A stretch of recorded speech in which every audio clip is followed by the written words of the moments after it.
Hey there guys, in this video we're going to look at area, and specifically we're going to talk about area of two different types of polygons, areas of rectangles and then areas of parallelograms.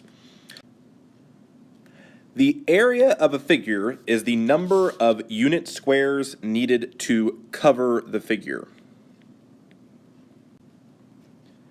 And we measure area in something known as square units.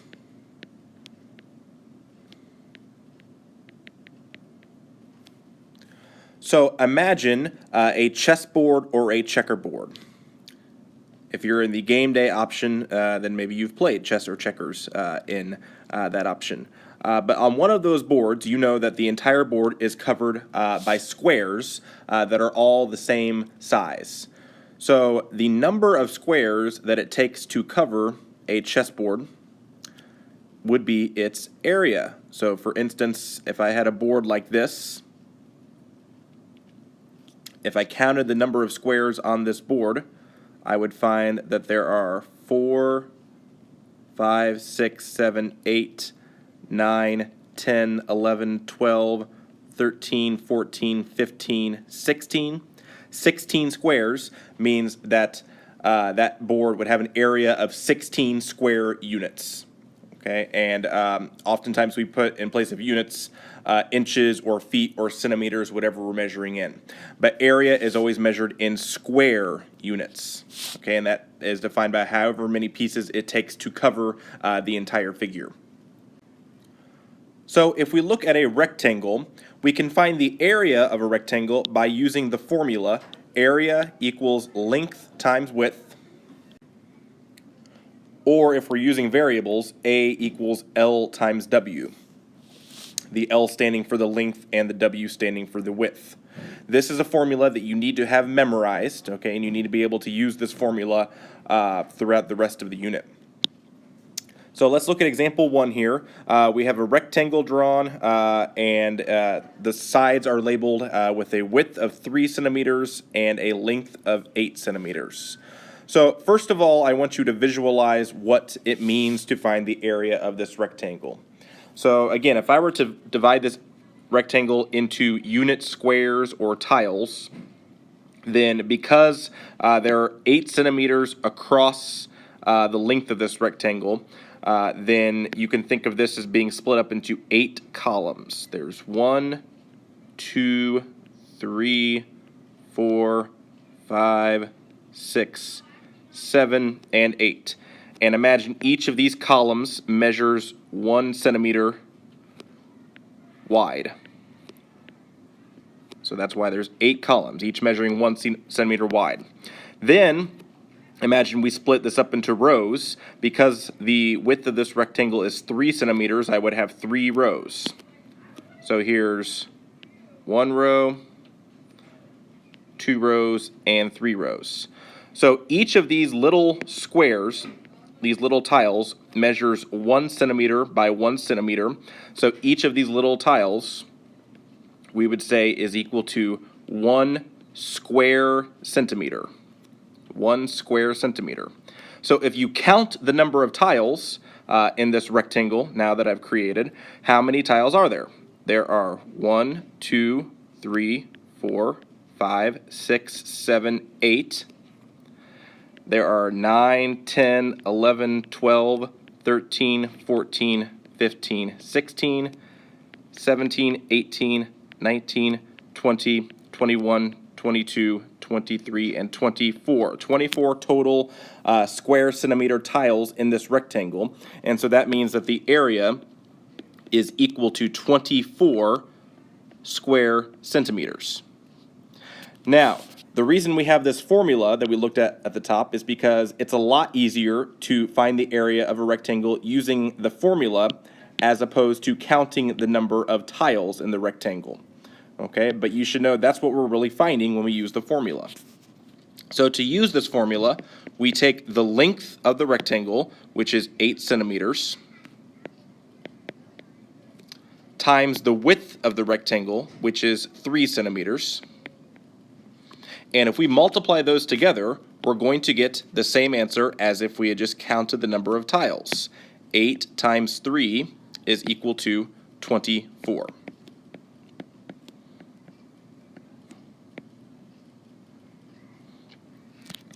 Okay, now let's talk about parallelograms.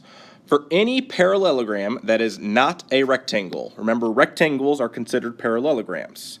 So if we have a parallelogram that is not a rectangle, you can always cut a right triangle shaped piece from one side and then move it to the other side to form a rectangle. And I have a diagram of this down below.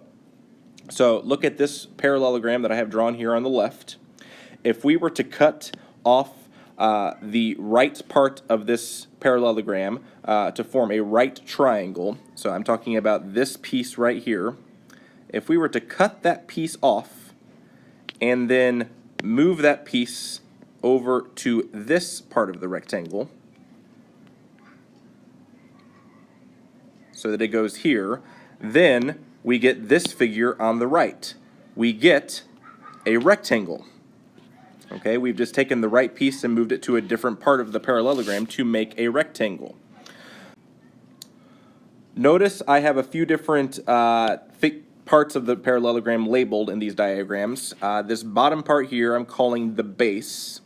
The base of a parallelogram is just the length of one of its sides. And then I have this other part here that I'm calling the height, here and here. The height of a parallelogram is the perpendicular. Remember, perpendicular means two lines forming right angles. Perpendicular distance from the base to the opposite side. So the distance from the base up to the opposite side, from here to here, is the height. And when you have a rectangle, the height is really just the width of that rectangle, just one of the sides. So in this figure on the right, we could also call the base the length of the rectangle, and we could call the height the width of the rectangle. Well, you know from the formula above that the area of a rectangle is equal to its length times its width. If I replace that term length and that term width with the phrases base and height, then I get a new formula. I get area equals base, or B, times height, or H. And that takes us to the formula on the back side here.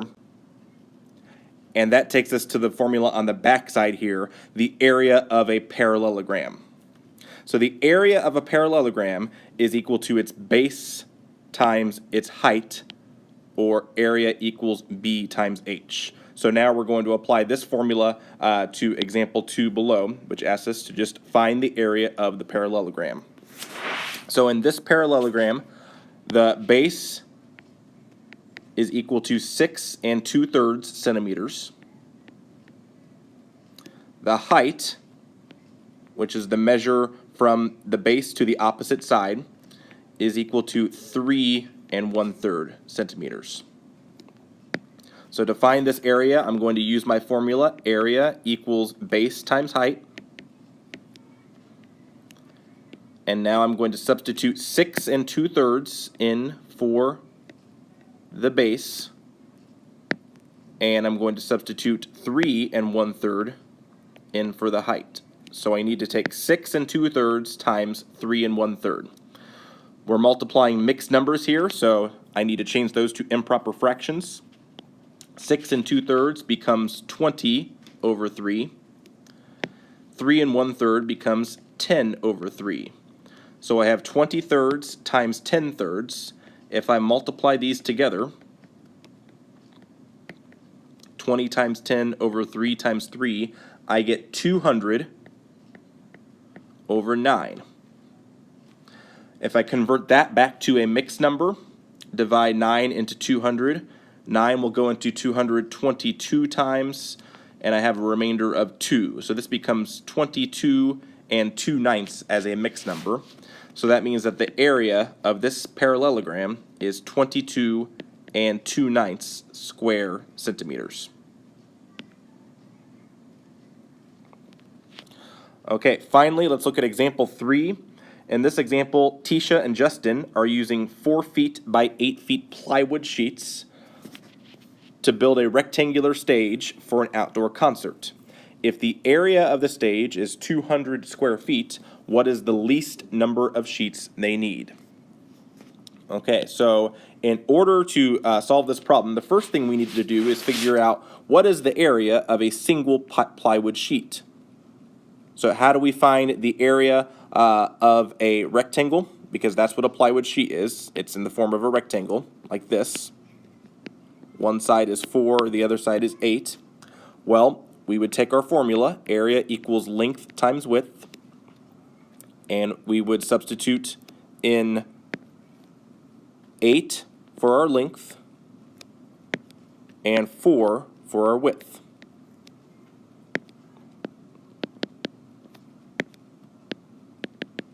So if I take 8 times 4, I get 32.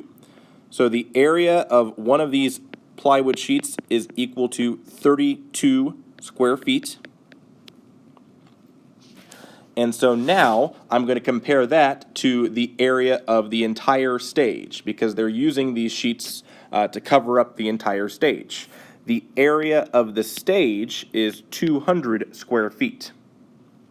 Okay, so the area of the stage is equal to 200 square feet.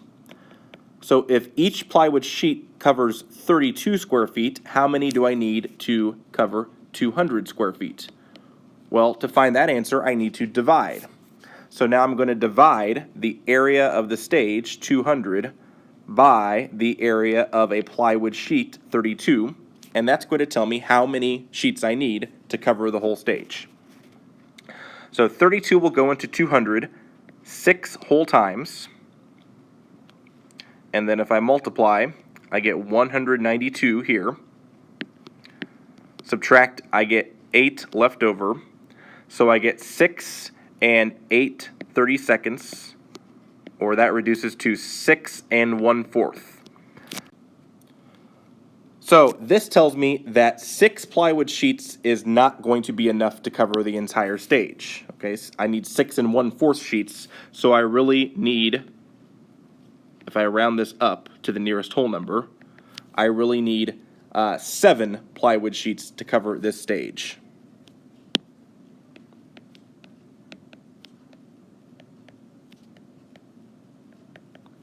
All right, if you had any questions over this video, make sure those are written down for the next time that we see you. And until then, have a nice day. You're all wonderful people. Take care.